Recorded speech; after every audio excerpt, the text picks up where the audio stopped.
When the call comes in, leadership is everything. We analyze the data in real time, making the tough decisions under pressure. Welcome to Stat Leadership. Do it now. Do it now. Hello, podcast listeners. It's Phil Moy here from St. Louis. Hey, this is Chet Carrode from New Braunfels, Texas. And J.R. Pickett from Salt Lake City, Utah. All right. Why don't you bring us into this episode that we're going to talk about, Chet?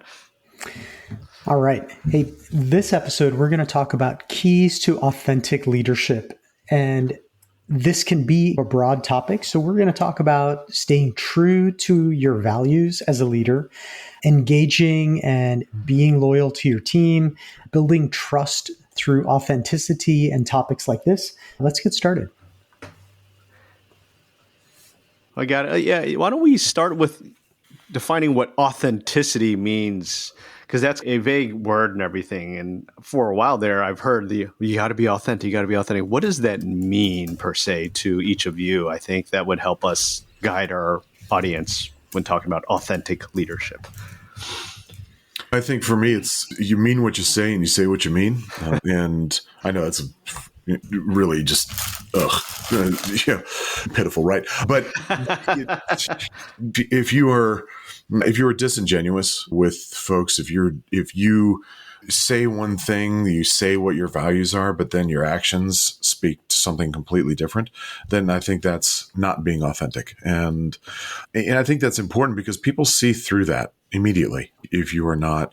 And I think that a lot of times in leadership education, we get caught up in these sayings like what I just said, right? We get caught in these like pithy little things and say them, but then act totally differently. And anybody can watch a Jocko Willink podcast and get some really great leadership pointers and some great little sayings and so forth.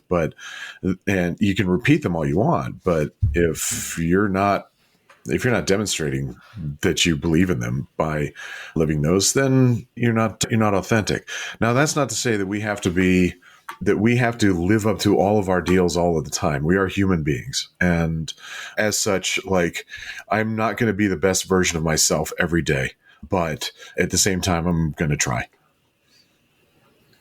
Yeah, I love that. And you know what? Actually, that's part of the authenticity, right? Because if you're putting on a show, most people are going to be able to, like, the first time they meet you, they may not realize it, but with enough touch points, they're going to go, not real, or this guy's real. So I think part of owning our lack of perfection is part of that. Our team has to realize that you're not just a preachy set of good words. I once had an airman pull me aside and go, "You, sir, are the real deal." And I was like, what does that even mean? I appreciate that. I'm trying to be, but what does that mean to you? And he goes, like, you were doing the swearing in for that one lieutenant and promoting him to captain, and you forgot the oath of officership about halfway through. And you didn't pretend, fake, or anything. You made a joke to kind of lighten it. You owned the fact that you forgot it, and then you started it again and you nailed it. And that's exactly what happened. Unfortunately, I made direct eye contact with the guy I was swearing in like this. And I don't know why, looking right at him, I just went and forgot the oath right then. I'd said it hundreds of times before and practiced it the night before, but I totally botched it on stage. Thankfully, it was only 200 of my closest airmen, not too embarrassing. But only 200 people. Yeah, that's only 200. You can have them killed. That's right. Select all delete, and that never happened. But to me, that's what authentic is, right? You espouse certain ideals, you vocalize certain things, you do your best to live up to those in a visible way. You try to model that as much as you can, and then with the understanding that you're not going to be perfect. And when you're not perfect, you have to own it so that you're not blame shifting or something else. You're relatable. People feel it's within reach for them to be that way. And because you are either humble / you're also relatable, they want to reach for it too. And then there's other sub behaviors. Authentic means that, for example, if I steal the credit for something that my subordinates did, that may be authentic behavior, meaning I really do like taking credit for your work, but that's not going to make you successful. So there's types of authenticity that are probably better than others. Yeah, and I think that's a beautiful way to put it, is authenticity, like JR said, doing what you're saying, but it's it's not afraid to be wrong and to be vulnerable. In this day and age where we have all the social medias and someone saying, I'm 100% right and everybody else is wrong. That's a quick compass to saying this guy is FOS kind of thing. Yeah, I think I agree. If I have a leader that says, no, I was wrong here or I've messed up here, that kind of was like, okay, all right, let's move on together here and everything. That kind of builds that implicit trust. I don't know what it is about that, but it's just that being vulnerable is, no, you're right, I'm wrong. You're right. I thought wrong on this aspect of it. And so that kind of builds that trust. Yeah, and I think people can tell almost immediately if you are saying one thing and doing another. That's pretty visible. Or if it's not immediately visible, you can fool them once with that, but then you're probably not going to get away with it again. And the other thing that's really exhausting as a follower is a leader who flubs something, apologizes for it, and then keeps flubbing that same thing. And then you realize, oh, actually, this is just how they do things. And they're going to keep stringing us along by apologizing each time, but this is what they do, right? So that's also demoralizing and leads to mission failure. Yeah, it's okay to own the mistake, but we really got to try not to keep making the same one over and over again. Yeah, I think that, and for whatever reason, I think within our societal values that being disingenuous, that putting on a different face than who and what you really are, I think that is frowned upon more than being authentically you, even if that you is very imperfect. And I think leaders we've served with, we certainly served with people who are assholes, and that there are. Yeah, there's people you've worked with who are like, oh God, I don't like that guy, but at least he doesn't pretend to be something he's not. And I think that there's some feeling of that person with the 5-minute personality, as I've been told of some people, is once you peek behind the curtain and, oh, this guy's a narcissist. Like, no, it's like, it makes you madder, like that they pulled one over on you, I think. So. Yeah, I think it's okay to show some of those sides of yourself that maybe aren't perfect, that aren't picture perfect, and I think that makes you more believable, more approachable, more three-dimensional. Yeah, I think the good point in there is, admit your mistakes. Don't be afraid to be vulnerable like that, but learn from them. Yeah, and I think underscoring all of that is this idea that your character matters. You want to be humble, you want to be honest, you want to demonstrate loyalty and respect. On the other hand, it's not always loyalty. Okay, I know you, so I'm going to give you a pass on that. I think that is wobbly for followers too. It makes them uncertain which leader is showing up today. Is it the one that's going to give me a break or the one that's going to break my neck? I can't tell. So you're better off being a consistent leader, setting the standard, enforcing it consistently across the board, but not in a malignant way. Because ultimately, I've always wanted the people I worked for or my commanders, I wanted to know what their right and left boundaries were. And I appreciated the fact that they were willing to hold us all to that. I didn't necessarily always like getting checked up on, but it was necessary. And I could appreciate that they were showing up and doing their job, which was good. Yeah, I saw a show, it was about maximum security prison, and there was an interview with one of the corrections officers who had been there for 20 some odd years. And this is a tough environment. And he had a good career, and he's talking about like some of the various dangers of it, but he doesn't really get into scrapes with inmates. And he says, I'm firm, fair, and consistent. And that really defrays a lot of problems when you're inconsistent, that creates problems with the inmates. I find that is also the case with my inmates, my daughters. So if I'm inconsistent, then that's an opening, right? But at the same time, as you say, is this guy going to give me a pass or is he going to break my neck? I don't think that being firm, fair, and consistent means that you don't give people grace for error. I give people a lot of grace for a lot of stuff because they're for the grace of anyone, but I think that you have to be compassionate at the same time with folks and authentically. If you're saying, no, that's all right, it's a mistake, and then you're talking smack about them behind their back, then they'll figure that out eventually. And then again, you're not being consistent with what your stated values are. Yeah. It's the whole, I think, stoic thing, be disciplined with yourself, flexible with others. kind of thing. And that kind of Cool. goes with your staying true to your values, which is so much easier to say than it is to do. It's so easy to be lazy and just not be disciplined to your values. But yeah, I agree. You got to be disciplined with yourself and flexible with others and show them compassion. Obviously, it doesn't mean if they keep on doing the same mistake over again, you're saying, oh, that's no big deal and everything like that. But with the same amount of compassion would be helpful. Yeah. Yeah. And authentic leaders, they have certain attributes that are probably recognizable to all followers, maybe more recognizable to experienced followers. And then from those attributes are springing certain behaviors that are recognizable and welcome in authentic leaders. An example might be an attribute of a authentic leader might be that they are hardworking, right? They don't have to come down to me making widgets and do my job better than me, but they have to do their job as hard as they can and show that they acknowledge that I'm doing my job as hard as I can. So that hardworking element kind of buys some trust. And I feel like leaders should, it's not that you take the easy air-conditioned office job, but sometimes your job is the budget meeting. And sorry, it's not the street and the cool factor anymore. Your job is now to do management and personnel decisions. It's part of your job. So you got to bust your butt at that and be hardworking to have street cred with your team.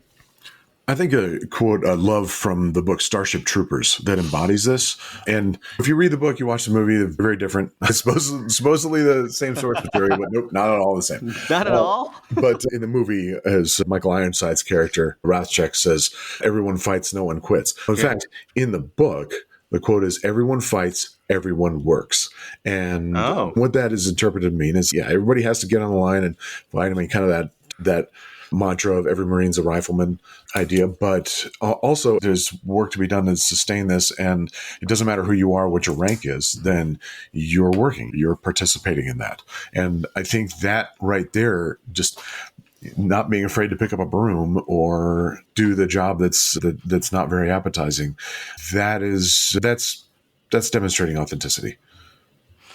It's also being loyal to your team too, as well, right? Yeah. Being loyal to your team is, I remember when I started this new leadership position I'm in currently, it's just, man, I've never done this before.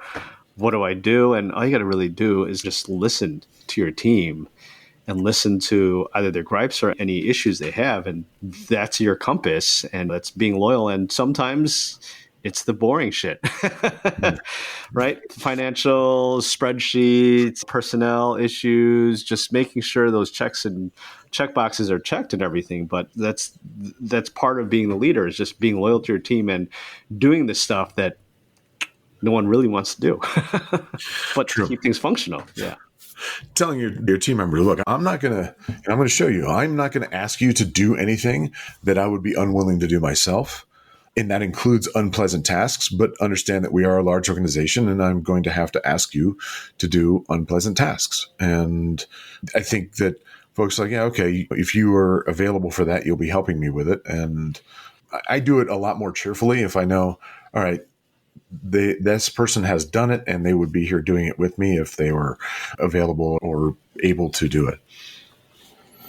I think the leader has to be agile, right? An example is we had on military installations, on Air Force bases, certain areas of the base it's like the adopt a highway kind of concept, but certain parts of the base belong to certain squadrons. So your job is to keep that area clean.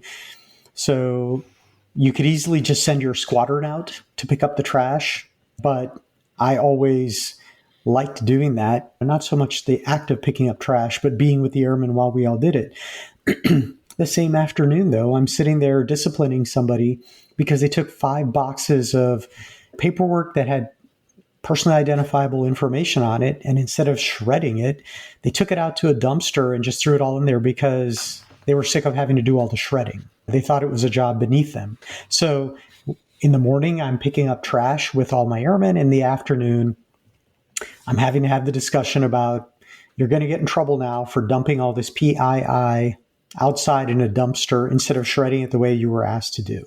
So you have to be able to do both. I think if I were busy smoking and joking all the time, people would wonder, what kind of leader are you? We're so glad that you can keep up with us on our workouts, but who's commanding this squadron right now? So you have to be able to do both. I think a leader has to be effective by filling the sandbag, but also, organizing the work schedule, whatever it is that they need to do. You have to be whatever you need to be for your people in your organization in some ways.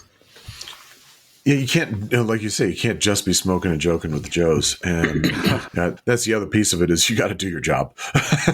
You got to lead, and being in that special position of leadership, which affords some respect, you have to make unpleasant decisions and even unpopular decisions. But if you can explain those decisions, then again, that can also demonstrate authenticity of, this is a decision I made. I know we don't like it, but this is why it is why it has to be this way, or this is why I chose this particular course of action. Yeah, that's like staying true to your values, which is easier said than done, as I said before. And you have to be the one that has to see the forest, and your troops are the one in the trees, and you're like, no, we have to pivot, and we have to go this way, or we're going to do this unpopular decision. And it is hard to stand up there and say, we're doing this, knowing that you're going to get riddled with questions and you're going to be questioned to the ninth degree. But that's part of being the leader, is you have to lead them in the right direction. And sometimes that direction is much more rocky than the smooth hill that they're on right now. Yeah, if you can easily kick the can down the road, you can easily not make the hard decision, but that doesn't get us in any better place either. Just let fate work it out.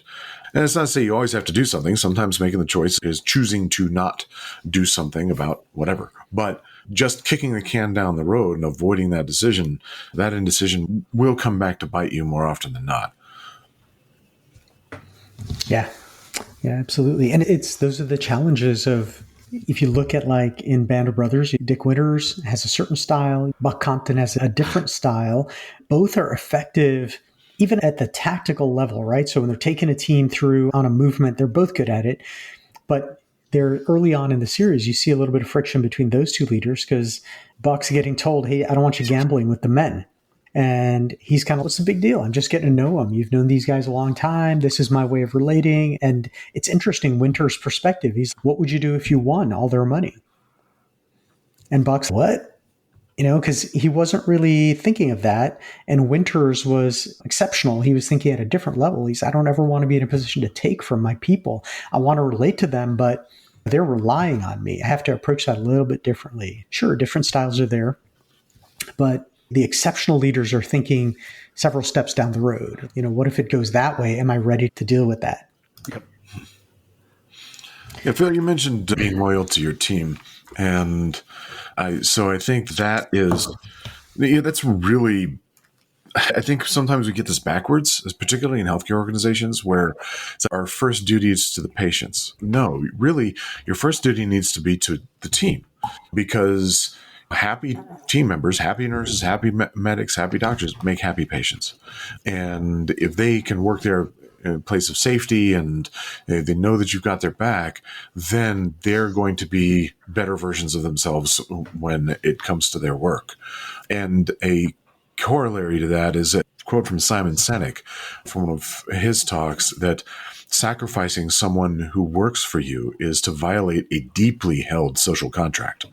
And I've talked about this on our podcast before, the importance of safety and the importance of creating safety as a leader for the people that work for you. And that's about being loyal to your team.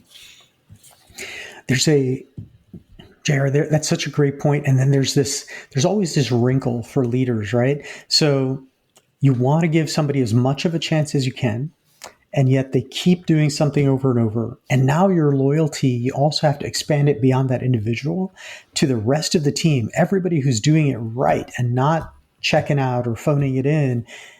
How are you loyal to those guys? And that leads you sometimes to appearing to be disloyal to this individual when really you're trying to be loyal to all the others who are getting it done every day. And these are the balancing movements that a leader has to be able to make. And then hopefully with empathy, and you're not soul crushing the other person. Hopefully you're helping them elevate their game. But man, it's hard when it's perceived as disloyal, but really you're trying to look after the whole team by helping the one that's sticking out straighten themselves out.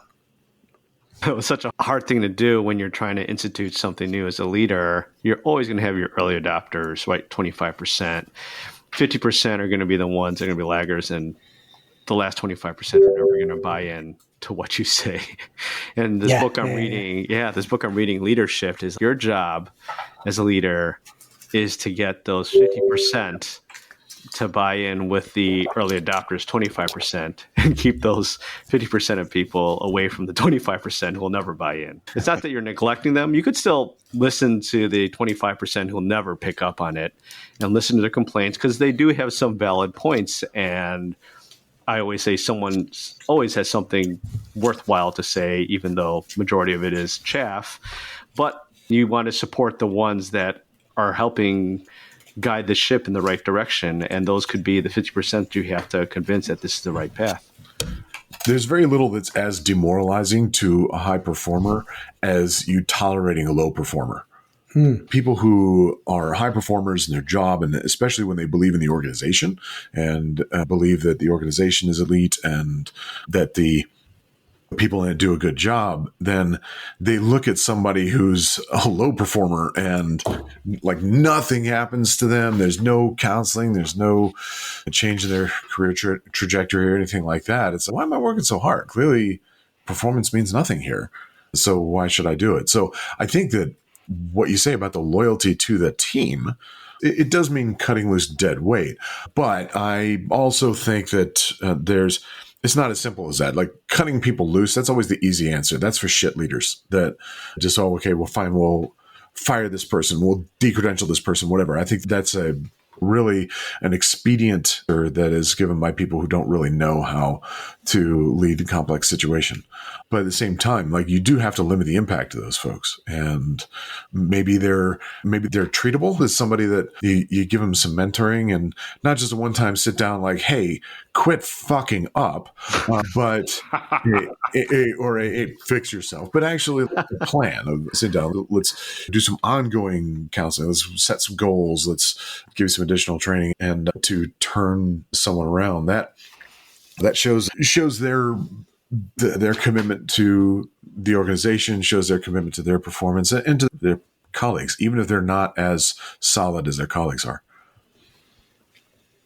I think that relates to this other concept that leaders have to be aware of, and that's emotional contagion, right? So if there's somebody who is disruptive in a negative way, that can pervade the organization very quickly. If the leader is not a positive outlook person, and they tend to be always carrying the weight of the world or feeling put upon by their own bosses or this sucks, why do we have to do that? Man, a leader with that approach has this power of emotional contagion that spreads so quickly through their whole organization. So some element of positivity and realism, but optimistically, can be game-changing for an organization. But that also goes back to transparency and being believable. If you're a kind of happiness, rainbows, and unicorns person, then that's not going to be believable. And your organization is going to look at you and go, what are you even smoking, man? That is not where we are right now. So you have to balance it,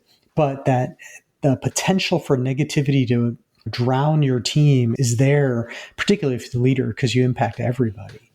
And a related thing is ways to stay positive. Again, and maybe this has a little bit of a military thing, but I think both of you, I know, can relate. As a triathlete and an outdoorsman, you're both going to be able to say that, yeah, physical fitness has a tremendous impact on the leader, their level of balance, their positive outlook. So this healthy body that can house a healthy mind is personally useful for the leader, exemplary for the organization. You can give people tools to pull themselves up when the negativity is a rising tide. So a couple of thoughts there. I always have negativity in my mind when I'm doing these endurance sports. It's like, why the fuck am I doing this at 5 in the morning? Why am I waking up at 3:30 in the morning, drinking a protein drink and a potato not a potato, a peanut butter bagel just to start swimming at 7 in the morning. It's just, there's always that. Oh, But we talked a lot here. So Chet or JR, could you just summarize for our audience, specifically this episode, what our audience members should take home from this episode? Go ahead, JR. So my thought on this is that it's okay to be yourself. It is okay to be a three-dimensional human being, to share with your team successes and failures. And I think as a leader, showing doubt, like you don't want to show too much doubt, but at the same time, it's okay to say there are certain things I don't know. And I have faith that we're going to adjust and so forth. And I think that authenticity, that being the real you, gains you a great deal of respect from the people that work for you and help to build that brand of you and their trust in you because you're showing them who you are. Yeah, very cool. We'll do the last segment here. What's our last segment going to be? Books, characters? What do we think? One of the ways I like to learn about stuff, obviously there's fiction and nonfiction, but there's a popular style of business or management book that uses a parable or a story, and you follow this character through their story and you learn about whatever the overarching concepts were. One of the great ones that I've read is called The Go-Giver, and it's a play on the phrase go-getter. So it's written by Bob Berg and John David Mann. So if you get a chance, I would recommend checking this out. And it picks up the story of a young man who's upwardly mobile, trying to close some contracts. And you're right in his story. He has to make this deadline and he's having trouble. He wants to set a record in his company for sales or whatever, and he's having a hard time closing the deal. And his mentor kind of walks in and he goes, I want you to meet somebody. And he's thinking, oh God, I don't want to meet anybody. I want you to meet this man who's the most successful closer our company ever had. And then this guy perks up. He's like, I'm going to get something out of this. So he enters the beginning of the story with this, I'm going to get something in mind. And throughout the parable, he meets this remarkably successful person in all different ways. And he gives him the 5 laws of stratospheric success. And almost all of them have to be they're all about giving something as opposed to getting something. And by the end of it, he's made this journey that in the giving, he has become far more successful and marketable and valuable than he ever thought he was going to be by taking. So The Go-Giver, highly recommend it. Great book. Oh, I'll get it. I've not read it. My book, if I'll allow JR to keep on racking his brain for his book as I surprise him with this last segment here, my book that just popped in my head is Bird by Anne Lamott. It's not a very popular book, but Anne Lamott is a very well-known author. She's a former alcoholic, found Christianity, but it's also just she's a very funny writer, and it's very easy to read. It's a short book, not very long at all.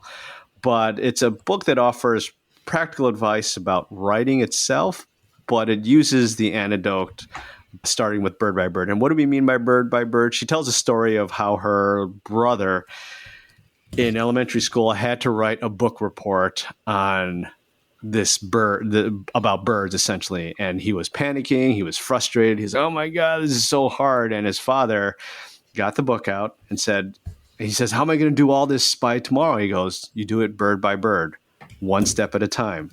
And the book offers kind of practical advice as well as these funny stories about the writing process, emphasizing the importance of starting small, accepting imperfection, finding the joy in writing itself or whatever process you're doing. And it's a book that kind of just makes you feel good that, hey, it really is about striving and the journey. And even when it feels daunting or discouraging, to find value in the process itself, because that's where we find contentment as humans, not just when I finish this book, everything is going to be great, because that's not how life goes. So that's my book. Nice. Nice. So I've got a great list of leadership books. I'm going to give you something that's really dry. The Human Factors Analysis and Classification System. Because fuck you, that's why.